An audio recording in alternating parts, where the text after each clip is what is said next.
Natulala raw ang aktor nang biglang alisin ang karakter niya sa isang serye dahil sa kataklisahan. Chika mismo ng mga taong nakapanood sa taping ng serye na kinunan sa makasaysayang lugar sa Maynila na itong si character actor ay umandar ang pagkataklesa dahil siguro nainip na sa tagal ng taping.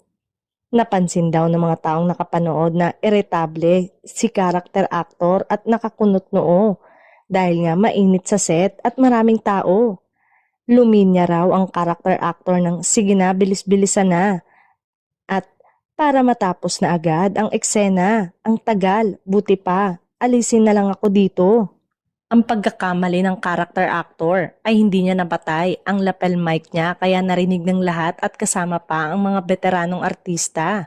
At nagulat, bale sa unang shoot na eksena ay nagkagulo pero buhay dahil nga mahalaga naman talaga ang papel niya dahil anak siya ng character actress. Pero dahil daw sa sinabi niya ay sinunod naman ang kagustuhan niya. Sabi ng dalawa sa nakapanood ng eksena, si character actor mayabang pala yun. E di tulala siya.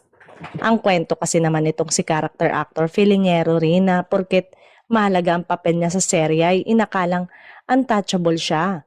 Susme kung yung veteranang artista na may karapatang magtaray kapag mukha na silang ewan sa mga ipinagagawa sa kanila ay hindi nila ginagawa bilang respeto sa direktor at sa ikagaganda ng eksena.